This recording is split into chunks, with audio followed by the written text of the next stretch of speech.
So hi guys, welcome to my YouTube channel. My name is Kansiime Anne and this is my glass of happiness. Thank you so much for taking that time again and sitting and chilling so that we can talk. This right here is the second part of that whole Q&A session that was very intrusive. The previous one, this is part 2. But there's a question that's been reoccurring in different kinds of ways. Different people have been asking it differently. All about how I gave birth. The first one was like, did you record your birth? As in, did I, shoot the whole process when I was giving birth? Then please tell us your birth story. Yeah. Then there's, what are you doing to snap back, to snap back? And then where did you give birth? And there's been speculations. Anne went and bought children. We're wondering, was it IVF? Did I give birth to Suji? How? Very many questions have been asked. So I put them in one story where I'm just going to tell you how it all happened. Not like what we did, like the bad manners, but I'm just going to give you a few details in this episode. So welcome to my YouTube channel.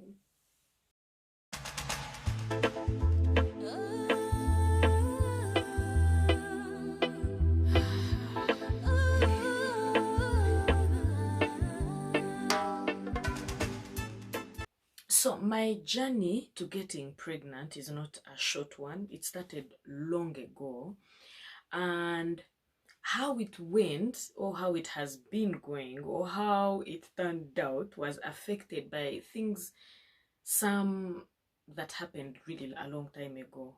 I'll say even when we were still in school, some of our lifestyles that affect our fertility right now start from way back in school. I don't know about you guys, but I was in Boranyanji Girls Secondary School for 6 years. And I remember there's a time when at some point they would even check pregnancies. Did they use check pregnancies in your school? And I remember those were the most traumatizing. I was not sexually active till second year at campus. But I can assure you, whenever they would come to check for pregnancies at school, you'd start imagining, whose hands might you have shaken for a long time, somehow you'd know you've not done bad manners, but you'd be so scared, thinking somehow you never know you might be pregnant. We're all Christians and so on. I think some of us felt we were so holy, Jesus, God might pregnant us again with a second Jesus. But I remember those days being really hard days, where they would press your stomach, check you, and you're not pregnant, but man, you're even still biting your nails when you're going to lie down to be checked. Oi, Nyanji. I miss that school. Hi, OGs, egrets. Anyway, so I remember as far back as that, we used to have moments at school where UTIs were like everyone would have a UTI. You find that ablutions are so have like a dirty season. They were always beating us to clean our bathrooms. Oh. And then you find yourself with an infection, and then you're afraid of going for treatment. Why? Because in your head you think by the time you're going to be treated for a disease in your private part, you must have done something with your private part that you're not supposed to have done. So in your head you'd feel, man, if I was a virgin and as a good girl, what am I doing having issues with my reproductive system? And it's something that plays psychologically on girls even now, and they end up having UTIs that go untreated and then spoil their reproductive system. So I think some of the issues that I had, because personally, one of the things that brought me issues from the first time I tried to investigate and say, okay, why is it so hard for me to conceive? I was told that my tubes were blocked.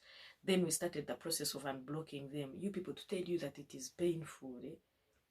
Okay, tubes. You know how the reproductive system is, like it has fallopian tubes, then it goes like that, right?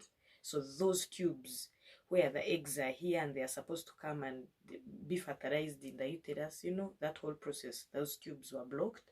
So the process of unblocking is like how you get a straw and then you have to pass some thick liquid in and out using force so that you unblock the tubes. And they can't do it when you're not aware, you're awake. It's so painful. I remember I did that like 3 times. Okay, they do it 3 times when they are, okay, the whole process takes 3 days. When they do it 3 times, and I did that whole process, that whole 3 times, 3 times, like 3 times I tried to unblock my tubes. And whenever I would think about it, first of all, you people, anyway, it's a long time ago, but it is still with me. So this time, the next time I wanted to get pregnant, just when I started trying to have Selassie previously in this particular relationship, I was just thinking I wasn't about to go through the pain that I've been through before, you know. So I tried IVF, and somehow I didn't even want to put my partner under pressure for this. I knew that he didn't mind having a child. He was like, you know, when you ask Sky about things of the future, he wants everything. He tells you, if I could do everything now, seeing how we have finished right now, we are like in the honeymoon of like the 5th child, you know. So we didn't say like let's have a child, but we both knew we didn't mind having a child. So for him, that's what he thought. Me, I was like, I want a child, you know, putting yourself under pressure for the whole universe.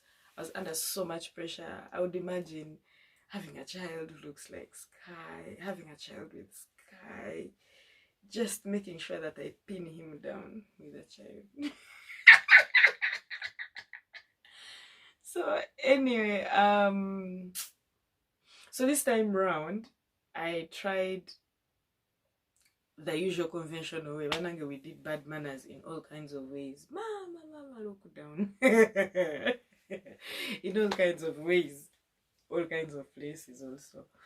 But yeah, then yes, I did IVF and it didn't pass. And man, there are some tests you fail in life, and you can't convince yourself with any joke or with any motivational quote. You feel like a failure. And I don't know how to explain it to people whom childbirth comes easily, or like getting pregnant, or they've never suffered for it or lost. It is when you're told that you're not pregnant when you want to be pregnant, or when you set out to be pregnant and your period comes, you feel like there's truly a part of you, like in the spiritual world, you feel like you actually hop around on one leg, like something is really not okay with you because you've not gotten pregnant.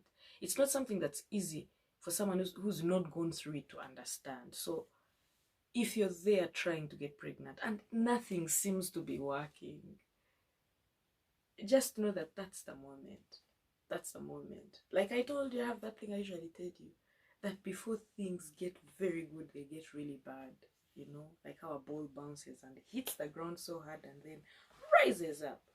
So right now you're in that moment where your faith is dwindling. It's not there, but no, don't worry. That's the point where it all works. Yeah. So did IVF failed, and then during that time my mom was sick. Anyway, I was under so much pressure. I was like, you know what, God, I've done everything I can within my capacity. I'm with a man who I love, who loves me, who's not putting me under so much pressure.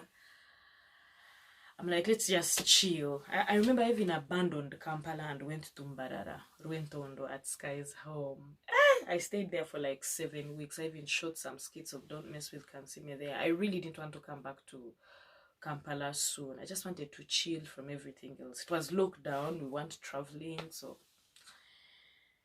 And then I came back to shoot. Then I was doing some endorsement work, okay, influencing work for Visa Uganda, paying with Visa. So I was with Nuno, who doubles as my creative director. Sometimes she's there busy managing me. Sometimes she'll be my personal assistant. Sometimes she's the stylist. Sometimes she's the... So yeah, that dish was indeed that everything, because I was out in the field with her and Lysandra, who was on the project.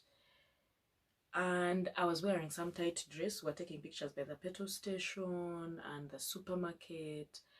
And I remember she was telling me, tuck in, please tuck in. And it didn't occur to me, like, why are you failing to tuck in? I'm always the one snapping my friends' tummies of like, hold it in, please. I was Madame number one in terms of waistline. But it didn't occur to me that I'm being told to tuck in over and over again. Anyway, so on our way home at the end of that shoot, on our way home, Nunu says she wants to pass by a pharmacy. And when we stop, she gets in and she buys pregnancy tests, but then she doesn't show them to me. She keeps them. So I drop her off before I go home because she's right before where I stay. We are neighbors, so it's easier to drive together. So that day, she puts the tests in the glove compartment. When I get home, she tells me, check your glove compartment. I put some pregnancy tests, don't overreact yet, because I'm always telling. So she's one of those friends who always told me to just trust in God to give me a child in his own time. And I always felt like it's because it's come easily for her.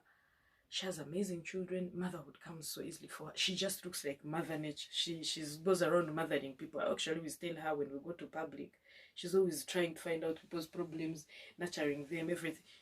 She would give out blessings. She's always saying, God bless you. Oh my God, blessings upon you arrive. I'm like, you give everything, you even have nothing left for yourself. So when I would tell her I badly want a child, she'd be like, Anne, you need to relax. These things are things of God. They will happen in their own time. The things God has done for you, how can you think that He's not going to give you a child? The thing is, when you're the one who wants the child, that's not stuff you want to hear. So this time around, she calls me. She's like, okay, yes, the pregnancy tests are in the glove compartment. Please check. Then she's like, don't overreact. I'm just saying, keep them. Check. Me, I have a feeling you're pregnant because your tummy, today, you're feeling as if too healthy. In my head, I rolled my eyes. I think I got a headache that evening. I was nearly mad at her. I didn't even use it. I didn't use the tests that day. I didn't even remove the tests from the car that day. So about 3 days later, we usually clean the insides of our car from home, and then I go to a washing bay, and then they scrub it from there outside. So when we were cleaning the car, about 3 days after, I pick the tests and take them back inside the house. Then the next morning, I'm on the toilet and I'm like, Mom, I have the susu here. The tests are there. Why not do a test? So I carry out the test.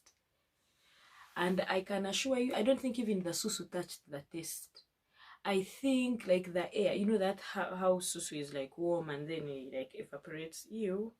So like, yeah, I think it's the air that touched the test and it turned double. I was like, these tests are bad. I got another test. It was also positive. Immediately I called hospitals. Actually called Nurse Joan. I called Nurse Joan. I'm like, I don't know what has just happened, but I have here a pregnancy test, 2 pregnancy tests that show that I am pregnant. But for me, there's nothing like I have done. Of course, I was doing bad manners. But what I meant was like, there's nothing I've done out of the usual. We've been struggling. Me, I don't know where this came from. Kumbe, I think when I went on, I am tired of this life. Oh, what's what? Ooh, I must have cooked day in, day out.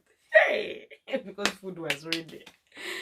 So I remember Nurse Joan said, come and we confirm. I went, I did a urine test, I did blood test. I think they even swiped like sweat and tested it. I wanted them to test everything because I wanted to know if it's true. Is it? Deep down, actually rushing to hospital, my fear then was it could be an ectopic pregnancy, because if I had blocked tubes and if I had tried IVF and it had refused, where had this child come from? Where had it passed? So in my head, I was like, rush to hospital, So that, because they tell me if you get a pregnancy in the tubes, it's dangerous. You could actually bleed and die. So I rushed to hospital. Then I remember when we went to the scan, it took about 20 minutes. We stayed there as with Ruth. The lady doing the scan was called Nurse Ruth. She did the scan for like 20 minutes. We are looking for Selassie. He has hidden, like you could see that baby struggle to get out of those tubes. Anyway, wherever it came from, God just picked it properly and put it somewhere in a corner. And I was pregnant. So I can't really tell someone that it was on this day when I got pregnant, because during that time I think I did bad manners and got pregnant. I'd just given up. I was like, you know what, let me just be eating for free. So I gave birth from TMR, and I gave birth C-section because my desire was giving birth naturally. But on my birthday, the 13th of April, I turned 39 weeks. And I was bored. There was really not much I could do. I was so huge. Like those days where you just can't wait for the time to come. I was 39.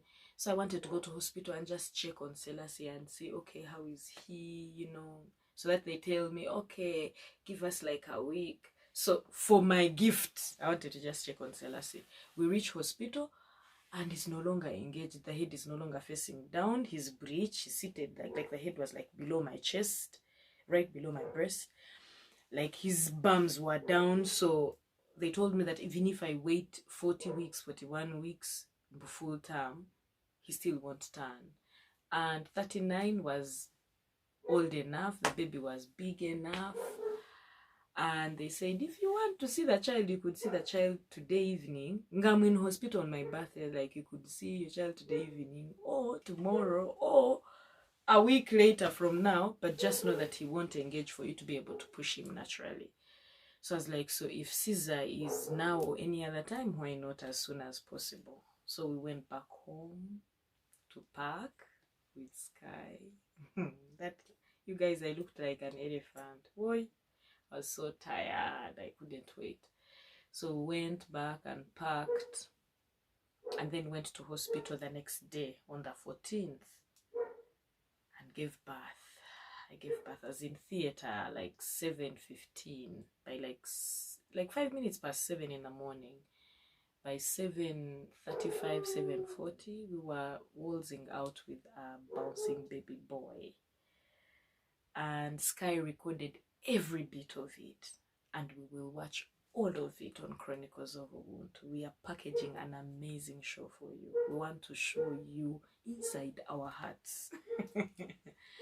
So yes, we recorded the birth of Selassie. Then someone had asked, what are you doing to snap back? Nothing. I am breastfeeding, and I think I can say that's the best shape managing or snap backing, shape managing or snap back trick in the book. I don't know, but I'm also enjoying it. I don't really want to snap back. I want to be like this for a while. I feel good. I kind of feel good, and it is all because of you, my ninjas. Sometimes I post a picture and I go to the comments and I'm like, stop it, guys. I can't take it anymore. You're doing it. So thank you so much. I read all those comments and blush. When you see me like your comment, I'm not liking because I am just on my phone doing like this. No, I read it and I like it. I'm sorry if I can't respond, but for those where I can respond, I always make sure I respond. More questions are coming in. This question, how long has it taken for me to answer a question? Yeah, but I just wanted to not leave anything unanswered. So I gave birth from TMR. I was actually worried. I didn't think I would give birth in Uganda because I wanted to be able to hide it from the press, you know. And I was like, which hospital? That's why I really credit Neogenesis Hospital and TMR Hospital for being really, really, really respectful of my privacy. They did everything they could, and I am so glad. Even when the news got out there, it had nothing to do with the hospitals, you know. And Selassie is now 5 months. Today is what? Selassie is 5 months. He was born 13th April. Yes, 5 months. And he's so cute. He is so cute, you guys. I see him and I know that Jesus died for our sins because God forgave me. Thank you so much for watching, guys. I think I'm doing only the third and last phase of Q&A in the next episode.